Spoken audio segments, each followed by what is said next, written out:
Did you know that only 3% of hopeful authors who begin writing a novel will ever type the end? Why do so many novels fade before they're completed? Books don't disappear because the author's ideas weren't creative enough. Half finished stories don't exist because the author didn't want it enough, and it's certainly not because their plots lacked potential. Rarely do authors lack unique ideas. The hard part is developing the consistent discipline needed to finish. But don't worry, your brain was made for this. You are built not only to survive this creative endeavor, but to thrive in this industry. Audiences need to hear what you have to say, your voice, your stories. But how do you beat the odds and become one of the 3%? By developing healthy, consistent, and sustainable writing habits, which is exactly why you're here. So we are Rachel Huffmeyer and Karma Chestnut, and we are the co-founders of Author Capital, the writing conference that fits in your pocket. And we're here to give you some tools to help you develop a personalized plan. In particular, we're here to offer you a free e-workbook titled Healthy Writing Habits that you can download by clicking the link in the video description. This ebook will help you actively stretch those writing muscles and figure out what works for you.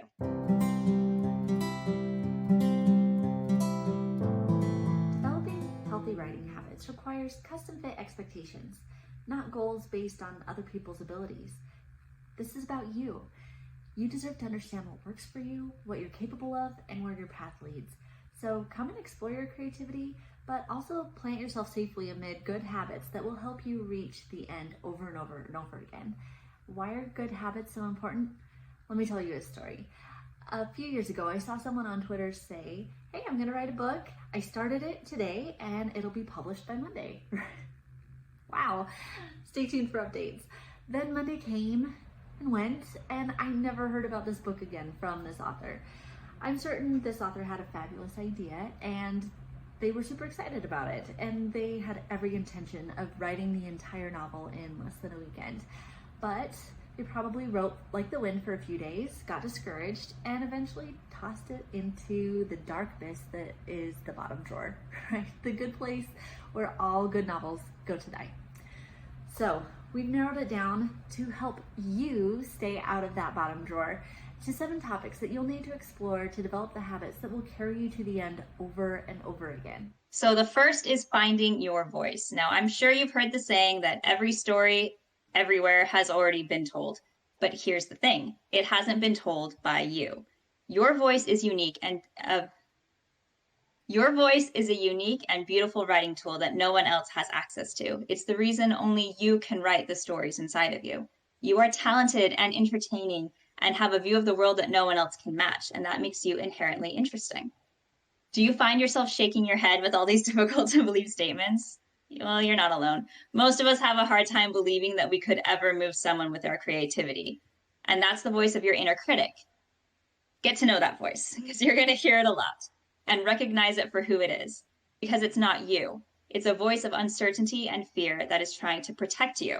It wants to avoid criticism, vulnerability, and struggles. So finding your voice is finding that honest way of observing the world and not mistaking your inner critic as your own.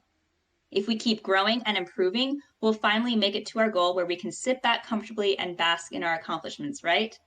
Yes, that's exactly right. A frequent question writers ask is, where do you get your ideas? The truth is, ideas can come from anything and everywhere.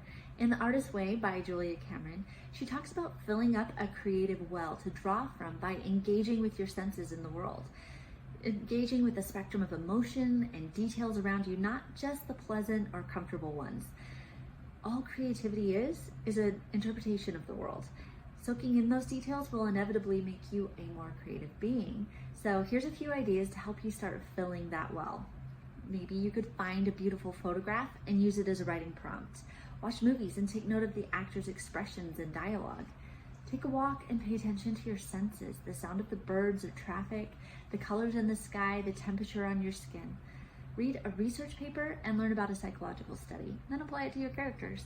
Filling your mind with this new information, this new input, will translate into ways that you perceive and interpret the world around you in your own stories.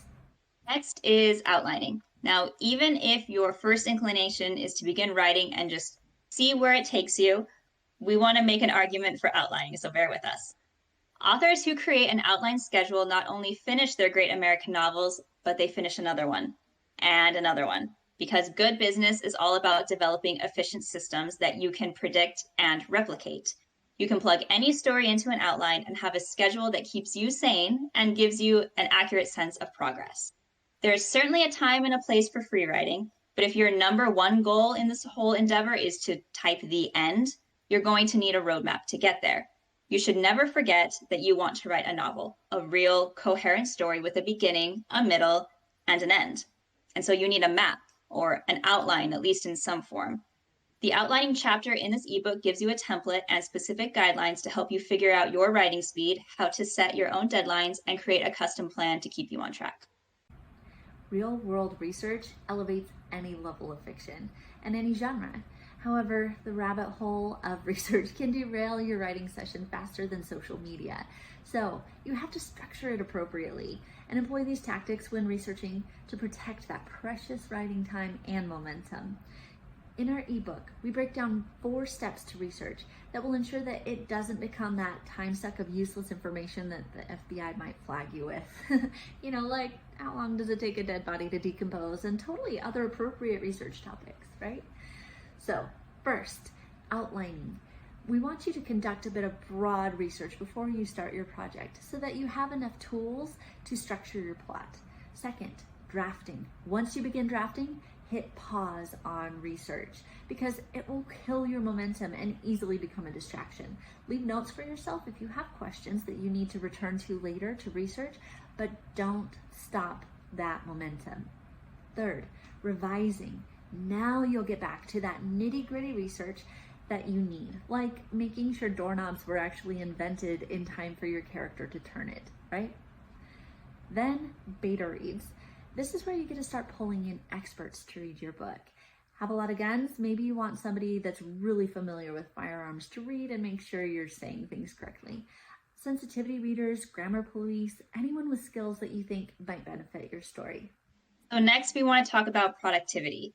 Even with a good idea of where you're going, staring at an empty document is the most daunting thing in the world. Ahead lies a universe full of ideas, plots, and characters that are entirely at your mercy, not to mention hundreds of empty pages that you have to fill.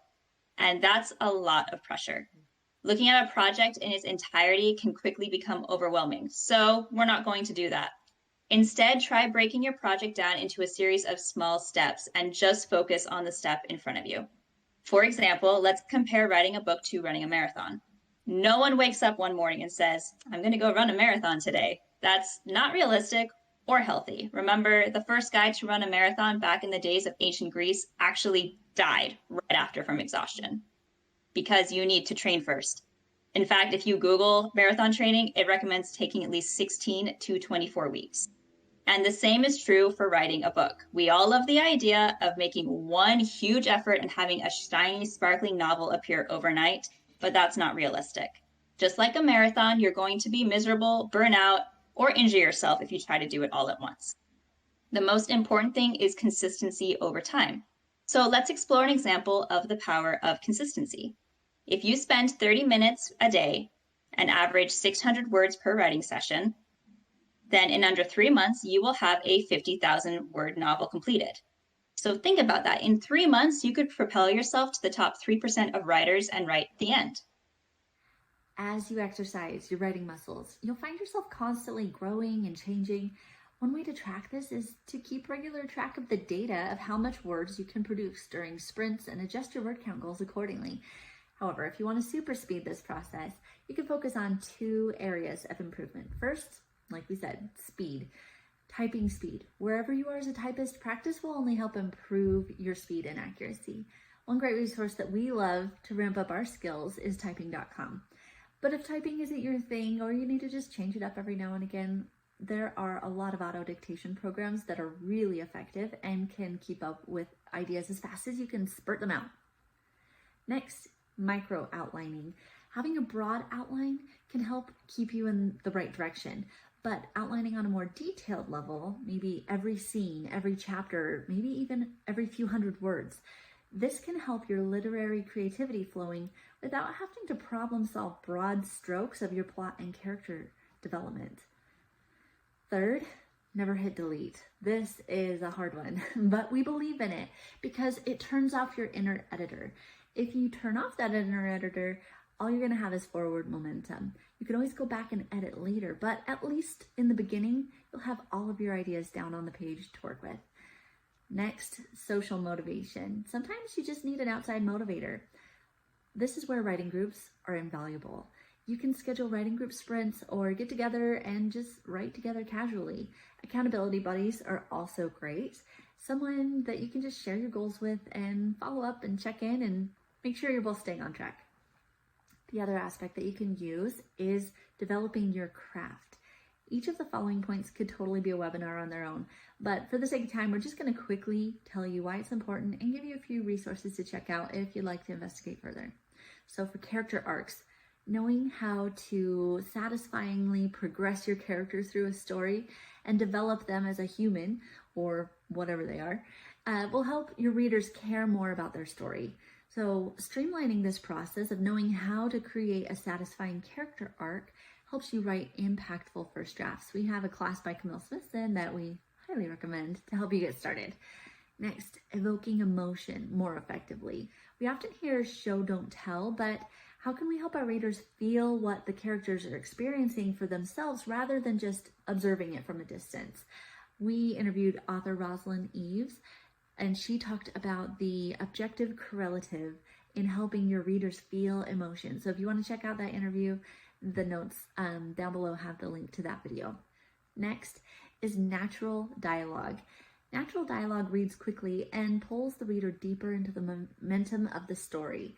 Author Whitney Hemseth has a class that she teaches called The Do's and Don'ts of Dialogue. Everything you need to know about improving your dialogue skills is there. She's got a ton of worksheets. It's an incredible class. And finally, develop your own self-editing skills. Knowing how to self-edit means that every time you query, you'll be more likely to catch the attention of an acquisitions editor or an editor at a publishing house. If you choose to go into the indie publishing track, however, this is going to make it cost less to work with editors because your manuscript won't be as labor intensive. We were thinking this could be a fun webinar to do in the future, so stay tuned for that.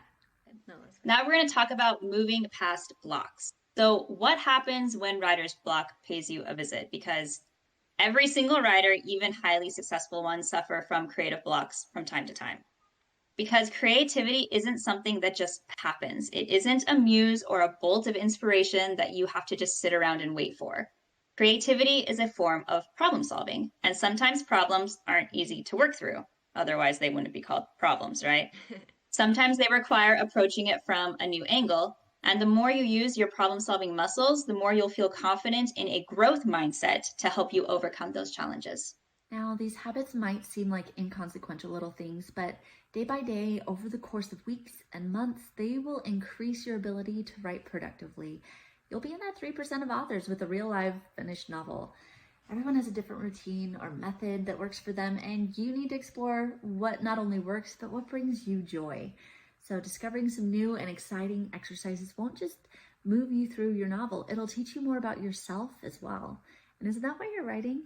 To creatively tap into that physiological, psychological, and spiritual depth of the world around you, to explore it and to open others' eyes to your view of the universe.